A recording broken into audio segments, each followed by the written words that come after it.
कल्पना कीजिए, साल 1822 है। आप रंगपुर में हैं, जो वर्तमान शिवसागर के पास स्थित अहोम साम्राज्य की राजधानी है। जिस गांव में आपका जन्म हुआ था वह जल रहा है। मंदिरों की घंटियां खामोश हो चुकी हैं। आपके राजा चंद्रकांत सिंहा राज्य छोड़कर भाग चुके हैं। आपके पड़ोसी गायब हो चुके हैं और पूर्व दिशा में पटकाई पहाड़ियों के पार से बर्मा के शक्तिशाली कोनबांग साम्राज्य की सेना असम की ओर बढ़ रही है।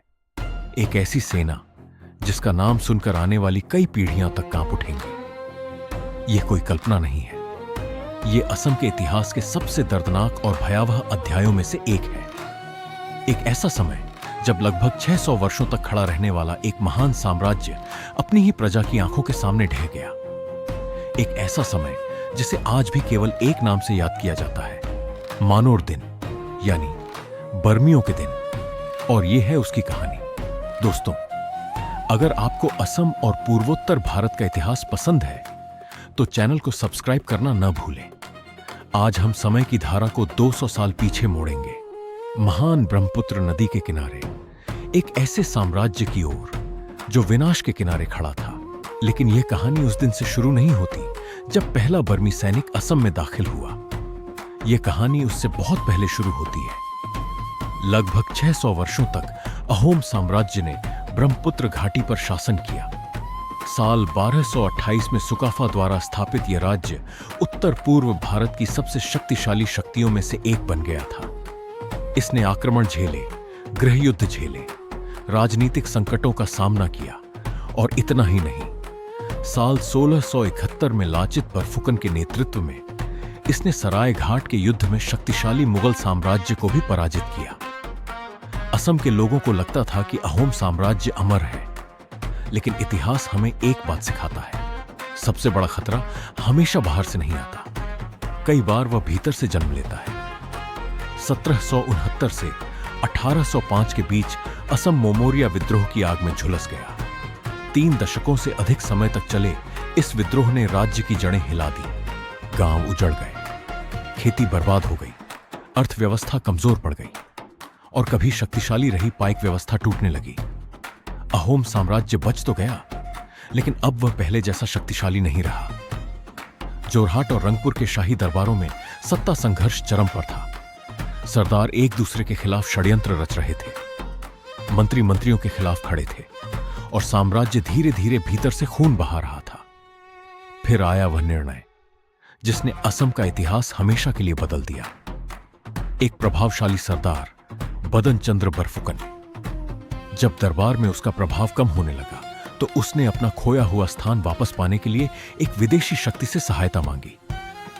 वह शक्ति थी बर्मा, जिसे आज हम म्यांमार के नाम से जानते हैं। उस समय बर्मा पर कोनबांग वंश के शक्तिशाली राजा बोदाओपाया का शासन था। वे पहले ही अराकान पर कब्जा कर चुके थे और मणिपुर पर अपना प्रभाव स्थापित कर चुके थे। जो एक राजनीतिक चाल लग रही थी, वह जल्द ही एक विनाशकारी आपदा बन गई। साल 1817 पहली बार बर्मी सैनिक असम की सीमा में दाखिल हुए। उनका उद्देश्य सरल था, बदन चंद्र बरफुकन की सहायता करना, उसे फिर से शक्ति दिलाना और वापस लौट जाना। और उन्होंने यही किया। बदन चंद्र ने अपना प्रभाव वापस पा लिया। बर्मी सेना लौट गई। असम के बहुत से लोगों को लगा कि संकट समाप्त हो चुका है, लेकिन बर्मियों ने कुछ महत्वपूर्ण देख लिया था। उन्होंने देखा था एक बंटा हुआ राज्य, एक कमजोर राज्य, एक ऐसा राज्य जिसे जीता जा सकता था। पहली छाया असम पर पड़ चुकी थी, तूफान अभी बाकी था। साल 1818 में बदन चंद्र बरफुकन की हत्या कर दी गई और एक बार फिर असम राजनीतिक अराजकता में डूब गया। अहोम सिंहासन पर बैठे थे राजा चंद्रकांत सिंहा। वे अपने राज्य को बचाना चाहते थे, लेकिन परिस्थितियां उनके हाथों से निकलती जा रही थी। बर्मियों ने एक और अवसर देखा। साल 1819 में वे फिर लौटे, इस बार पहले से कहीं बड़ी सेना के साथ। अब वे सहयोगी नहीं थे, अब वे सत्ता के निर्माता बन चुके थे। बर्मी सेना असम में और भीतर तक बढ़ती गई। अहोम दरबार टूटने लगा। चंद्रकांत सिंहा को फिर भागना पड़ा। बर्मियों ने पुरंदर सिंहा को अपने हितों के अनुकूल शासक के रूप में स्थापित कर दिया। लेकिन वास्तविक शक्ति बर्मी सेनापतियों के हाथों में थी। फिर भी चंद्रकांत सिन्हा ने हार नहीं मानी। उन्होंने अपने समर्थकों को इकट्ठा किया, पुनर्गठन किया और जवाबी हमले शुरू किए। कुछ समय के लिए ऐसा लगा कि शायद असम बच जाएगा, लेकिन यह आशा अधिक समय तक टिक नहीं सकी। अंतिम आक्रमण निकट था। साल 1821 तक बर्मा के सिंहासन पर राजा बाग्यदाव बैठ चुके थे। उन्होंने असम पर पूर्ण नियंत्रण स्थापित करने का निर्णय लिया। हजारों बर्मी सैनिक मणिपुर के रास्ते असम में घुस आए। अब यह हस्तक्षेप नहीं था, यह विजय अभियान था। एक एक करके सभी मोर्चे टूटने लगे। अहोम सेना बिखर गई और मार्च 1822 में बर्मियों ने रंगपुर पर कब्जा कर लिया। राजा चंद्रकांत सिन्हा एक बार फिर भागने पर मजबूर हो गए। इस बार अहोम साम्राज्य कभी वापस नहीं उठ सका। 1822 से 1824 के बीच असम का बड़ा हिस्सा बर्मी कब्जे में रहा। गांव खाली हो गए, घर उजड़ गए, परिवार बिछड़ गए। हजारों लोग सिलहट और बंगाल की ओर भाग गए। कई जंगलों और पहाड़ियों में छिप गए। खेती बर्बाद हो गई, व्यापार ठप पड़ गया और भय पूरे असम में फैल गया।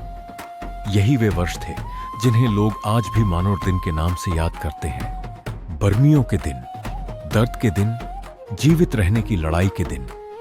लेकिन इतिहास एक और मोड़ लेने वाला था। दूर कलकत्ता में बैठी ब्रिटिश ईस्ट इंडिया कंपनी सब कुछ देख रही थी।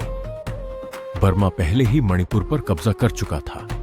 ब्रिटिशों को डर था कि अगला निशाना उनके क्षेत्र हो सकते हैं।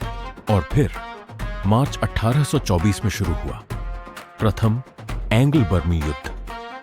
असम इस युद्ध का एक प्रमुख रणक्षेत्र बन गया। कई असमिया सरदारों और नेताओं ने ब्रिटिशों का साथ दिया, इसलिए नहीं कि वे विदेशी शासन चाहते थे, बल्कि इसलिए कि वे बर्मी कब्जे का अंत चाहते थे। 2 वर्षों तक युद्ध चलता रहा। बर्मी सैनिकों ने बहादुरी से लड़ाई लड़ी, लेकिन बीमारी, कठिन भूगोल, लंबी आपूर्ति लाइनें और लगातार सैन्य दबाव ने उन्हें कमजोर कर दिया। धीरे धीरे गांव दर गांव, नदी दर नदी बर्मी सेना पीछे हटने लगी और आखिरकार 24 फरवरी 1826 मध्य बर्मा में इरावदी नदी के किनारे बसे छोटे से गांव यांडाबू में इतिहास लिखा गया। यहां कोनबांग साम्राज्य और ब्रिटिश ईस्ट इंडिया कंपनी के प्रतिनिधियों ने एक संधि पर हस्ताक्षर किए। यांडाबू की संधि, एक दस्तावेज, कुछ हस्ताक्षर और असम का भविष्य बदल गया। बर्मा ने असम पर अपने सभी दावे छोड़ दिए। आक्रमण समाप्त हो गए, कब्जा समाप्त हो गया। 1817 में शुरू हुआ दुःस्वप्न आखिरकार समाप्त हो गया। लेकिन जब धुआं छंटा तो असम वैसा नहीं रहा था। अहोम साम्राज्य समाप्त हो चुका था। हजारों लोग मारे जा चुके थे। असंख्य परिवार हमेशा के लिए टूट चुके थे। रंगपुर के महल खामोश खड़े थे। शाही ध्वज अब नहीं लहरा रहे थे। और फिर भी आक्रमणकारी एक चीज नष्ट नहीं कर सके। वे गांव जला सकते थे, वे साम्राज्य मिटा सकते थे, वे परिवारों को बिखेर सकते थे, लेकिन वे असम की आत्मा को नहीं तोड़ सके। क्योंकि कोई साम्राज्य उसके महलों से नहीं बनता, उसके सिंहासन से नहीं बनता, उसके राजा से नहीं बनता। वह बनता है उसके लोगों से। और असम के लोग डटे रहे। उन्होंने अपनी भाषा बचाई, अपनी संस्कृति बचाई, अपनी पहचान बचाई, अपनी स्मृतियां बचाई। इसीलिए 200 साल बाद भी हम इस कहानी को याद करते हैं। हम उन लोगों के साहस को याद करते हैं जिन्होंने संघर्ष किया। हम उन लोगों के दर्द को याद करते हैं जिन्होंने सब कुछ खो दिया। हम मानोर दिन को याद करते हैं, इसलिए नहीं कि असम हार गया था, बल्कि इसलिए कि असम बच गया था।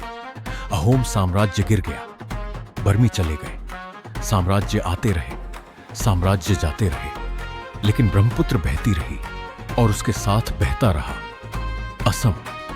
1826 में अहोम साम्राज्य गिर गया, लेकिन असम नहीं।